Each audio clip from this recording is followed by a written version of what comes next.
And if not, fine. We get to chat Yeah. for half an hour about sales, which is what we would be doing anyway. Anyways, right.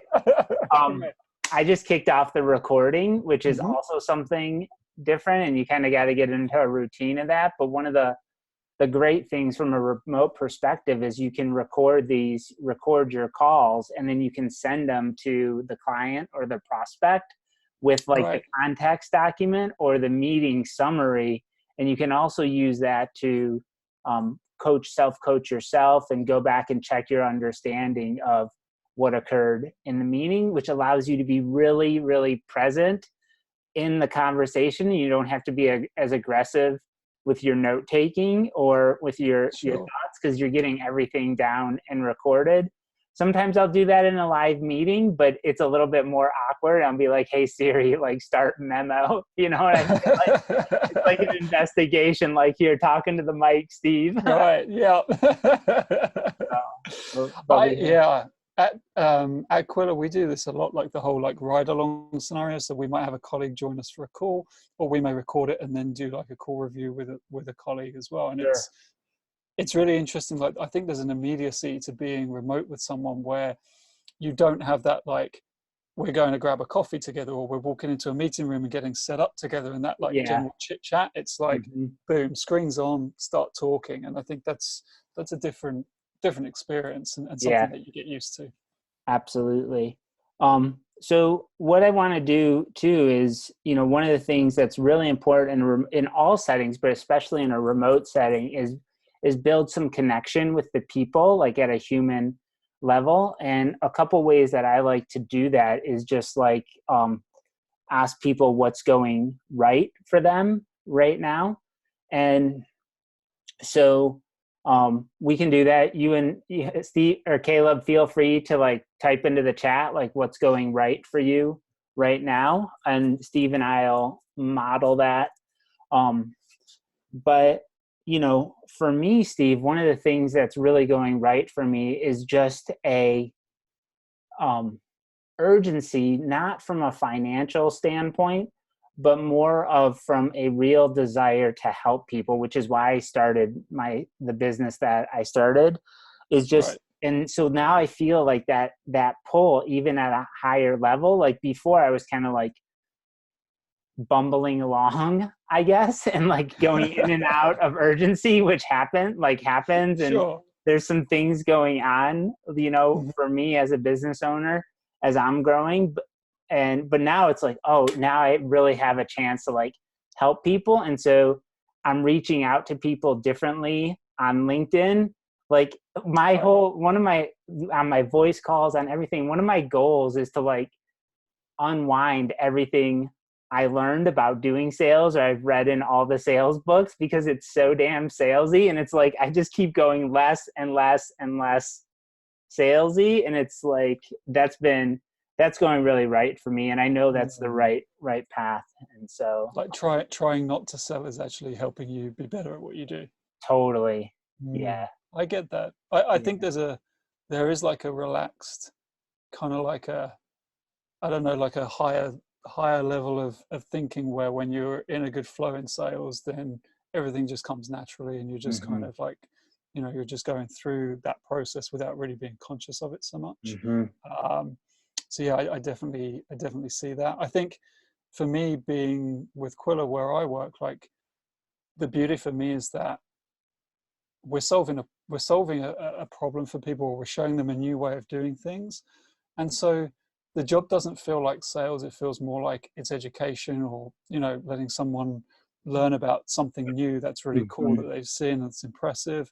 And so you get like a lot of satisfaction from just actually like the amazement and joy that people sometimes take when they see our product for the first time. And I think, that's like a huge thing, and a huge sort of leg up in the process when you have a product or a service like that. For sure. What's going right for you this week? What's going right for me this week? I have time to reach out and speak to lots of people, which I think is great. I still have deals going through, and I'm still talking to customers and have them kind of in our tool testing and doing things there. So I wouldn't say it's business as usual. That's definitely not the case, but I think there is a desire from people to not, even though they're at home, to not just give up on everything and just lay in bed all day. Like, people still want to get on and be productive and do these things. And Mm-hmm. it's just adjusting to a new way of thinking, which may change things in the future as to the view on remote work and how we do business. Absolutely. So cool. So today we'll talk for 20, 30 minutes, and then if anyone joins, or Caleb, if you have questions, we'd be happy to answer any questions you have, so we can get right into what's happening for you. One thing, the kind of last thing, is I usually keep a sticky note on my desk, but today I got this pocket whiteboard and some dry erase markers. So I always like, when I'm meeting virtually, to write down one thing that sticks out to me, like on either this or on a sticky note, and then Nice. use that to take action on moving forward. So you don't have to remember everything going on. So Steve and I put together this presentation, and we're just going to go kind of section by section. Steve, I was thinking, if you'd like, we could just alternate sections Sure. and do that. Happy And to. Yeah. so I think that it's important that we start off with just what is remote sales, just a quick definition of that. And remote sales, for us, we talked about this, is really doing sales work from any location by yourself, be that in a co-working space, home, or office. So it's any sale that's happening just where it's just you in the room, and you're not around, you're not directly in contact with your sales team or your sales manager or the rest of the organization. Right. And then so that leads us into what is different between being remote versus being in an office. And so Chris and I looked at a few of the key things here, the things that we expect that people are probably going through right now, in perhaps these lockdown situations, or these work from home situations. And so there's no natural face-to-face contact going on with colleagues, people in an office, people visiting, sales meetings in person, that sort of thing. And that really is different. And I think we'll come on to some ways where you can kind of get around that and have that contact. Certainly the energy, for me, going from always having worked in teams and offices to going to working fully remotely, there's a difference in energy. And sometimes you have to pick yourself up and make yourself accountable, whereas it might be that in an office you're having a day where you felt flat, and the energy of the team sort of picks you up and rides you through. So there's certainly a difference there. And that energy could be both positive or negative, but it's definitely different on your own than what it would be in an office situation. And then I think in office life, we get into these habits or disciplines where we might do things just to display vanity metrics. So it could be that you stay in the office late because your boss is there late and you just want to be seen to be doing the right thing. It could be that at certain times you're talking to certain people, or you're just trying to be seen in the right places, because maybe that's helping your career, maybe that's protecting your position, doing whatever it is in that sort of political atmosphere. I think once you lose that, you do actually, a lot of those things disappear, and there's a direct benefit from that as well. And then, the next one that leads into quite nicely is this idea of body language. So the way that you communicate, this prism of a screen on a computer or on a phone is a lot different to body language when you're in person with someone. I think there are some subtle differences there, and some different ways you can communicate with people when doing business this way as well. And then last point here around the meeting flow, that also differs. And I think Chris and I were talking about this at the outset of the call. There's like this immediacy to the remote situation where, you don't grab a coffee with someone, then go sit down and have that small talk. You might not be setting up your computer in a meeting room ready to do a presentation. And so that little bit of prep time doesn't really happen. It's like you've done all that beforehand, and then boom, screen comes on and you're right in front of that person. So that to me kind of differs in how you establish rapport and how perhaps the cadence of a meeting goes. I think those are really some of the key differences right now between this idea of being in an office and being remote. And then Chris, you put tip here, you can still have coffee and grab lunch. So I'll Yep. let you take it from there. Yeah. So I was just saying, like, you can still, like, Steve and I could agree to, like, given we're totally remote, like, Steve and I could say, hey, do you want to grab coffee at 3:00 today? And it's just like, but we'll sit down and we'll do it remotely. Or, hey, do you want to sit down together, have lunch, and watch, the first 30 minutes of Star Wars or something like that? I know that's not Right. sales, but it is a way, if you have current existing clients. Because when I worked in Charlotte on site, like at Lowe's, like I would go and I'd take my clients that had this amazing coffee shop downstairs, and we would just walk downstairs, we'd grab coffee, be like informal, and we would really build the relationship. And then we may or may not Sure. talk about business. And I think it's still important to do some of those things in this virtual format. The other thing I want to model that I didn't do a good job at the top of the hour or when we kicked this off was, I think it's important just to acknowledge that you're working remotely and that you're working from home. I think that's assumed now, given where we're at with the virus. But when that isn't the case, like I'm obviously working in my bedroom today, right? And so like I have a dog, I have 3 little children, and I would just say, like, look, I have a dog, I have 3 little children, I'm working at home, I've made arrangements the best I could to keep everyone quiet. But if you hear a dog barking or my kids come in, which I hope they don't, that's something that can happen. Right. And just calling that out ahead of time, so people are aware of what's happening. The other thing is, Steve and I didn't do a good job introducing ourselves, so let's just do that really quickly. And so I'm Chris Filipiak. I'm a sales consultant based in Asheville, North Carolina. I primarily work with B2B professional services and technology companies and help the CEOs and those sales teams be more effective in their sales work and reduce risk in their sales effort.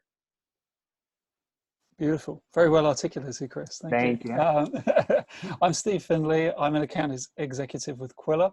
Quilla is an Australian SaaS company that helps people create their sales proposals and documents as beautiful interactive web pages, as you can see an example on the screen right now. I've traveled and worked remotely extensively for the last 5 or so years. And more recently, I've been over on the West Coast, Southern California, and then over in Florida, and now up in Michigan. So certainly moving around the US here. Yeah, awesome, Steve. Yeah, thanks for putting this together with me. I think you should definitely take this section. So advantages of being remote, right? It's interesting, I think, Chris, like the backstory to this is that I think initially a lot of people are experiencing this right now that you and I experienced years ago, where when you first go remote, there's like this like aha moment of like, wow, I didn't have to drive today. I didn't have to go anywhere. I just opened my laptop and I started work. And then I think a little bit of laziness creeps in with that, just like human nature and this idea of, what's happening, and filling that empty space does become a challenge. So yeah, advantages, the obvious is you're saving commute or travel time potentially. And it depends on your office environment as to whether this is a positive or a negative, and maybe those colleagues directly around you, but there is less of that water cooler chat. So, maybe when you're trying to get something done or be productive and you've got interruptions and lots of things going on, sometimes having that removed can be really, really productive as well. And then as per our Ron Burgundy picture here, like it's a more relaxed attire as well. So you'll generally find, even worst case, 2 minutes before a call, you can chuck a shirt on and still look fine for that presentation. Yeah, so thank you. So then some of the less obvious benefits, once that initial sort of culture shock has subsided, you can kind of start to see these, and it really centers around, you get to spend more time on you. So for me, working remotely, I still try and be strict with myself in terms of getting up early, going to the gym, doing the things I want to do, like meditate, listen to a podcast, kind of have that me time as well. And so I think when you remove like a commute, having to, make a packed lunch if you're doing that, or having to organize things to go, organize logistics with the family. You do get to spend more time on you or more time with your family as well. In the workday, that then also translates into potentially giving your clients more time too. You haven't had to drive a half hour to get to their office to meet them. You haven't had to, get into different meeting rooms or coordinate the event as strictly. Like with a lot of the tools now, you can set up a calendar meeting with a Zoom link already included, and it's all done automatically. So you've not had to do as much prep there as well.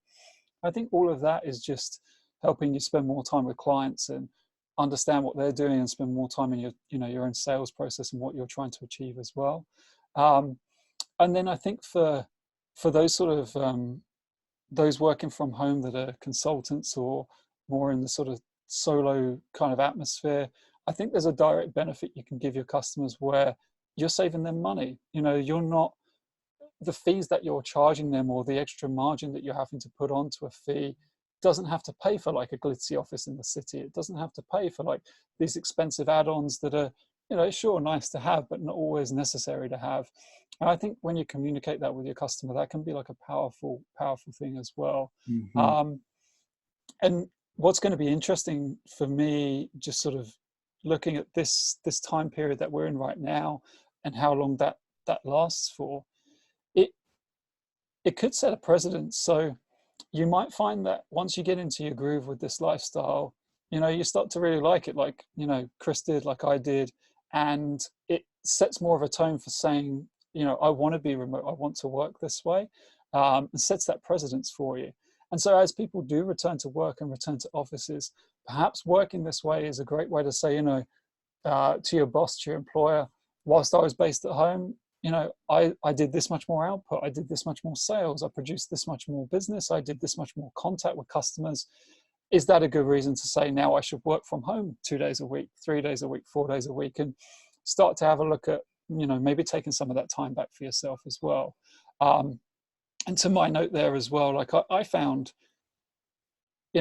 working remotely, once you do remove a lot of that noise, like a 10-hour day becomes a 5-hour day at home with as much production. So then when you step and you get used to that lifestyle, a 7 or 8 hour day at home probably equates to like a 14, 15-hour day in the office, just for the amount of work that you can churn out. And you can get into a zone with that as well, and you can really start to make some things happen. Once you've got the home office and the technology and everything set up around you, things can really start to happen. And I think, whether you take that time back for yourself or you take that time to then add additional productivity in the work setting, it's entirely up to you. But that was a great benefit that I discovered relatively early on. Absolutely. Okay, so some overall remote sales strategies. I think the main thing with the remote sales is the fundamentals of selling doesn't really change remotely. Like the form of it changes a little bit. And I think given that some of the sales strategies need to be amplified, and I think the main one that needs to be really clear when you're selling remotely is your intention for all stages of the sales process and the journey that your customer is going on, and just being really clear with your clients and the people that you're working with what the sales process is going to be and how that's going to look in a remote setting. So whether you're going to do your discovery remotely or you're doing demos, or the way we're going to collect payment and signatures is this, just lay that out ahead of time so that they have an expectation of what's going to happen. And then every time you interact with them, just really be clear about your intention. And like I mentioned here, it's just explain that you're working remotely, and business is the same way it has always been. Like if the service you can provide hasn't been affected by the pandemic, or you're offering a different service, just explain your new situation. I think more than ever, there's an amazing opportunity to experiment with new things and try to help people in a different way. And I think that's a huge upside. And the other thing is just be prepared to handle objections. Like people may be like, look, I only do deals on site. Like, so you're going to have to fly up here, and you just have to address that head on. Like, either like that's something you do or something you don't do. And if it's something that you normally don't do, but this is an important deal, just say, hey, I'd be happy to, you know, fly up there, but these are the conditions of that different agreement, which is different than how I normally operate. And then you can use, Steve, you want to talk about these sales frameworks as Sure. strategies? Yeah, I mean, we, I guess, as salespeople and wanting to perfect our craft, we always look at these resources like the ebooks and content that's online to kind of structure a sales framework. Um, I personally, I've really enjoyed the MedPick framework, and I usually take a lot of notes after a call to kind of understand where I'm at within a sales process or within a conversation that I have with a customer. And I may even have it open alongside a discussion just to really know that through a call, have I covered some certain points or have I dug deep enough into certain areas?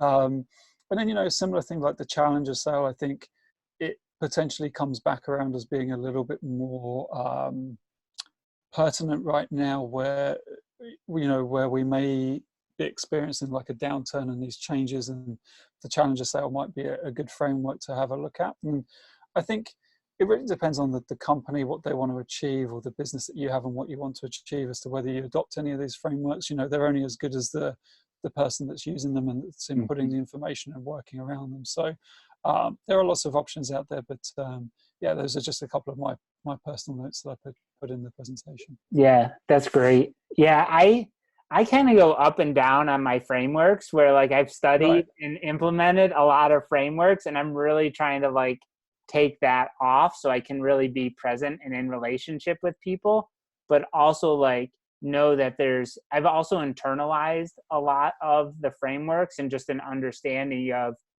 of about where I am in a sales process and where I am in an individual sales conversation within the sales process.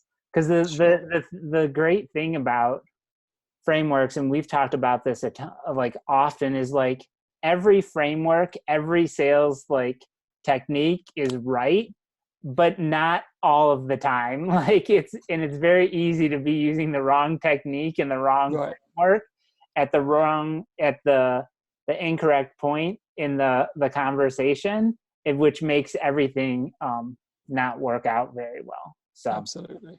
Absolutely. you want to take this one, Steve? Yeah, thanks, Okay. Chris. So successful remote sales then. And we've got a few points to kind of go through within what does successful remote sales look like. And so really, I think we've touched on this already, Chris, but the environment here is important. And I hark back to that point on immediacy here. Mhm. So video is now probably going to be that first impression outside of an email or a LinkedIn message. So it's important, it's important what people see and hear when they engage with you. And I think this comes back around with some of our tips later on, but that having the right background to your call, having the right audio, making sure you're set up and you've done the right prep work and you have that environment, that's all important for how you project yourself and how you communicate during that call. And then, yeah, one of my previous pitches was a modified ironing board stand-up desk in a Airbnb in Bulgaria a few years back. So it's not always perfect, and sometimes you have to adapt to surroundings. But again, it's what people see when they engage with you at that point. And I think creating that, it's they always talk about the salespeople that turn up in the nice brand new car and it projects an image. This is Mm-hmm. true. Images are important, and first impressions are important. And I think Yeah. that changes slightly with this remote setup. Yeah, absolutely. And you can also just be aware of aware of the environment, and you can just be present with what's happening in the Right. environment. You can go like, Steve, are you working from an ironing board? Like, I hear like some steam or something, right? Or like Absolutely. you're obviously like working. I don't know where you're working. But like I'm obviously working in my bedroom. I have kids' arts up. I have Van Gogh's wheat field over here. I have like Right. a lot of things going on, and the person you're talking to may have similar things. So I think it's okay to gather context about what's happening, especially, you know, if their dog is barking or you hear background noise for them, like it's okay to go pause and just go, hey, like I hear your dog is barking. Do they need to be taken care of? Like, I'm happy to pause the call, because if they're focused on something else in their environment, or you are, same for you, like, look, you know, my kid is pounding on my door. You need to go ahead and address that so that you can get Right. back focused and just call yourself out on that. Absolutely. And So, I think that's a good point, Chris, to that. And also like sometimes those cues, those visual cues can also be like a rapport building opportunity as well. Like when I spoke to you first thing today, I was like, oh, what's that picture behind you? And yeah, immediately we've got a talking point. So yep, sometimes it can work to your advantage as well. totally.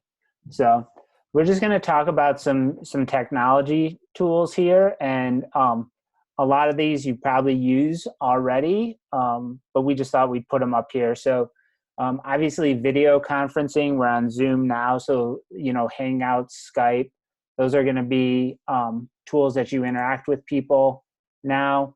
They're actually really cool. There's things you can do in those formats that you can't do live, things like chats, polling, breakout rooms, all sorts of, like, you can pipe music into the meeting if you want to. There's going to be a ton of cloud-based collaboration, you know, Slack, MS Teams, Google Docs, any of the Word, the Microsoft collaboration documents, online calendars, plus Calendly, and your CRM, your customer relationship management tool, can all be integrated together. That's the other thing, is like you can do pop-up meetings where you couldn't normally do that like face to face. So like with remote, if your client has a question and you're anywhere in the sales process and you're like, hey, let's just jump on a call really quickly, and we can go through that, and that would be really easy to do. LinkedIn Navigator, digital document creation, a lot of these again will be used whether you're selling remotely or in an office environment. CRM, webcam, headphones, and then I said, like, you know, I use a small whiteboard here. A lot of people are doing this in emails, LinkedIn videos, things like that, but it's just a different way to not sell face to face or on site or Right. in a team environment. And Steve, you put a note down here. Yeah, I did. I think it reminded me when I was working through this with you, Chris, of like there would be times where, you know, I think back to like times in Bali, some of the time in Europe, and I'd be up in the middle of the night doing calls with clients. And I think no matter where you are, that's the beauty of working remotely. But if you get into a system where you can do your prep, know that your internet connection's good, make sure your Zoom's ready, have your desktop all ready to go.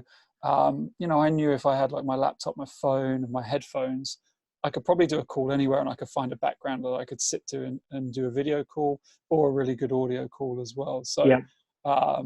that was important. And I think, as you did today, Chris, as well, like having the Zoom call running on your phone just in case internet does drop out of that, as you just sort of retain that audio, because that does happen from time to time.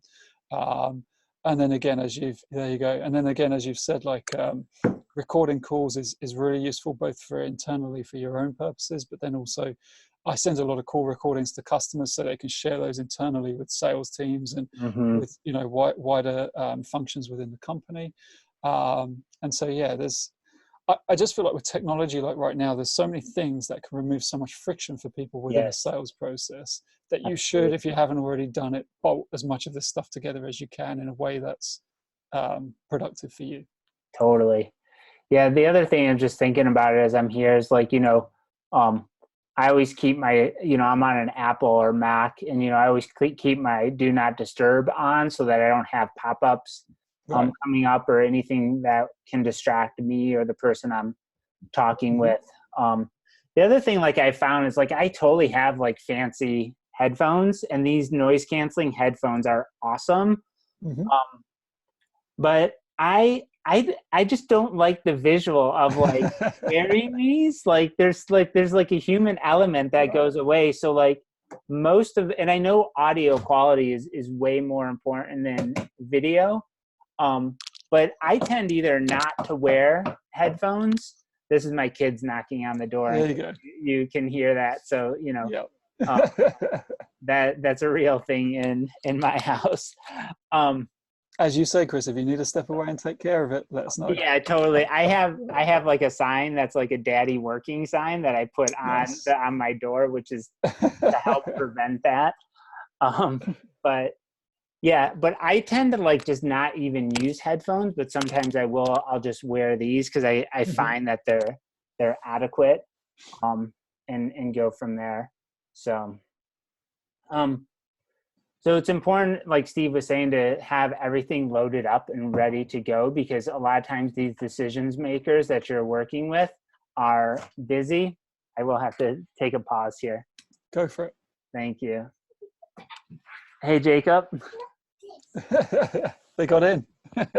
Yes, they did. Let me mute myself here.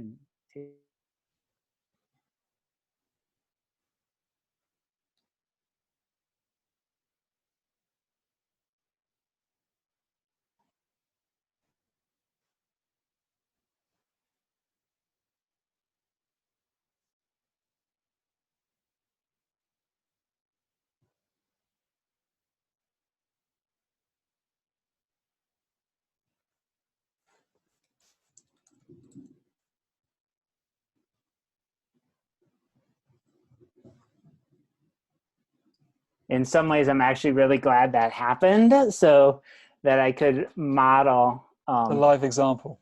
A live example, exactly. So, give him more firewood. Yeah. Hey, Amber. Thanks so much for joining us today. Yeah.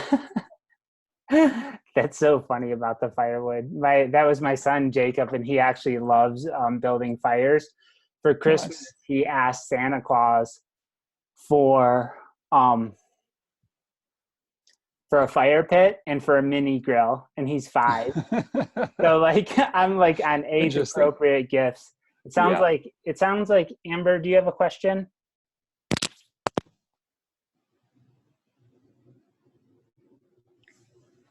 Hey, no, and I was just waving my hand at everyone to say hi. Hi, Amber. Cool. Awesome. Thanks for joining us. We're kind of in the middle of the presentation here. And so what we'll do is we'll wrap up, and then we'll do a quick Q&A. And thanks so much for jumping on with us and joining us here. All right. So like we said, it's really important to just have everything ready to go, all dialed in, have your situation tight, because these decision makers, a lot of times they're busy, and you want to make it valuable and be respectful of the time that they're getting you. And you also want your total focus on them. Like a big difference if I'm doing like an in-person meeting with a decision maker is I'm literally taking just a blank notebook and a pen, and I'm going in like this. Like if I'm not doing a presentation and it's just a conversation, I'm going in like this. So like you want to create the same style that of being totally present with them. And so you don't want to be distracted by anything in your environment. We talked about acknowledging you're working from home, pre-meeting prep, and then on a video call, you know, one of the things that you can do is you can lean into silence a little bit more, because you can't see the same body language as quickly or pick it up. There's different cues. So like when you ask a question, you may need to sit in that silence for just a little bit longer. You know, Caleb and Amber don't have their video on at all, which is awesome, but like people may be on mute. And so when you ask questions, you have to give a little bit more space for that. The cool thing is like you can lean in, like when you're listening to someone, and look like directly into the camera, and it creates like a little bit of a dramatic effect when you're listening. So people feel like they're really being heard. Whereas if you're you're looking down, taking notes, so you can use that. And you're trying to reduce erms and ums. A simple tip on that is just replace all of those with the word and then you can just eliminate the ums from your vocabulary. And then ride-alongs like Steve talked about. And then really your digital presence is, you don't get to show up to a remote sale like in a fancy car or with a, like snacks or in a sharp suit or any of like those visual cues. And like, it's a little bit gimmicky, but still like humans are humans. And like, it's the way we create first impressions. And so your digital presence is what people are using to start to form an impression of who you are. So you're going to want to make sure that your digital presence is dialed in, so that your LinkedIn header and your LinkedIn about section and your pictures and your website or wherever you have digital presence, whether that's on Instagram or Facebook or LinkedIn or your website, any search results that come up with Google, that's all dialed in, so that begins to form a picture and helps build relationship with the person that you're meeting with. So that's pretty much the end of our presentation. We'd be happy to open it up for questions. Again, I'm Chris Filipiak. This is my contact information, and then I'm partnering on this remote sales mastermind with Steve Findley, and his contact information is right there as well. I'd encourage you to reach out to myself, and I'm sure Steve would be happy to have you reach out to him should you have any questions, or we can help you in any way. So if anyone has questions, I'd invite you to either chat them in or unmute yourself and talk to us.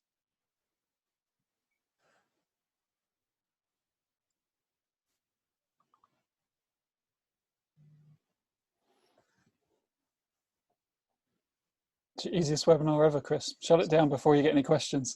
so good, right? Yeah. I have a question for you, Steve, and Caleb. You're welcome. Thanks for chatting. Thanks for coming. Yeah, absolutely. Yeah. Have you seen an increase or decrease in your deal flow or your lead gen activities? I've definitely seen a decrease in both, but not to like any point that's been alarming for me. I think the tricky thing is that some people that you were probably engaging with might not move on anyway, and so they've now used this as sort of an excuse to kind of cap things. Yeah. I think the positioning of Quilla, who I work for, will change in the sense that for companies that want to, I think that there are going to be companies out there that right now, it's a really good time to assess the systems and the software and the tools that they're using, because sales teams maybe are a bit quieter, so they can make changes to like the CRM or to do these big projects that they've been perhaps putting off.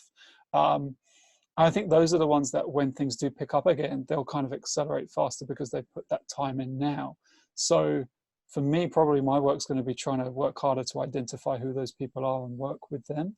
So the game changes obviously because of this time, but I think, yes, I have seen it change, but it doesn't alarm me. It's just a sign of the times, and you've got to, get up with it. There's no point, we could spend all day complaining about deals we've lost, but what does it do for anyone? It's like, why did we lose it? What did we learn from it? And absolutely. How about yourself? I have seen, I don't know, like I'm in a growth phase in my business. And so my volume of leads and prospects continue to go up. I think the nature of my work is changing, where I was, and I still do offer 9-week to 45-week consulting engagements. But again, I think what's happening is people need help right now, understanding what's going on, thinking how they're going to pivot their business, what it means for their sales workflow, for their deals, for their target audience. Like, are there additional are there additional markets that have opened up now because like the demands have shifted in the marketplace? And so I've kind of shifted to offering more of like half day intensives or half day VIP days to really Nice. work on something for someone right now. And I've backed away from doing the longer engagements. I'm happy to do that, to offer that continued support. But I think that's a shift that I'm seeing, that people are like, oh my gosh, things are really changing. There's a lot of uncertainty. I need someone to help me right now. I mean, Right. and I spend a lot of time working on sales foundations and fundamentals with companies, like building out the function. the function and the tools so that the sales team can be successful. And that stuff is still incredibly important. But people This want is a help. great time to be doing that. Yeah. And it is a good time, but it's like people need to like get the ship stable and then they can start building in that Right. foundation. So Interesting. I thought it was cool. Like, you know, you talked a little bit about I think this going on, and these are rough numbers, but you know, you talked about like, you know, if you think like there's 60% of people are never ever interested in your services, you know, 30% are maybes but not right now. Like they've solved their problem, and there's like 3% are in market for your services at any one point. I think you're probably like, a lot of these maybes are probably going away, and like it's highlighting the 3% that are like, can I get in there right now? So Absolutely. that might be something. So it's good because you really get to spend more time with those people. Absolutely. And it's a really good time to clean out your sales pipeline in your CRM. That's for sure. That's for sure. And remove all the things that you yeah. are, I think as well, Chris, like there's a good opportunity right now to gain like I don't want to say like favors, but to build relationships in the sense that, you know, there are going to be companies out there where cash flow is tight and you need to do deals with them. You need to work out different arrangements. You may even do like a trade-off where it's something from them for something you do, that type of setup. Or you might just flat out go in and say, look, I'm going to do this for free, or I'm going to give you this time or this expertise for free. And then just pay it forward, in the sense that, you know, you've got to be obviously in tune with who you're working for and who you're offering these types of things to. But I think some of those gestures right now will go a long way. Like you say, a lot of people are hurting, and so you know, we're not all on the front line, you know, working in medical and that sort of thing. But everyone has their own set of expertise. So how can they help others? And I think that's going to be it's going to be a really interesting time for how that sort of shakes out these next few months. Absolutely. So, well, cool. This was fun, Steve. Thank you so much for those that joined us. And Steve, thanks for helping me put this on. We should, talk about continuing to do something and supporting our community going forward. Absolutely. I like the idea of having whether it's a Slack channel or a regular catch up like this with a group of people, where we just throw ideas around and just discuss these issues and how everyone's tackling it. Like, you know, the more heads on this, the better. Yeah, absolutely. And just to stay like in community and keep supporting each other. So yeah, fantastic. Thank you for having me, Chris. You're welcome. Bye, my friend.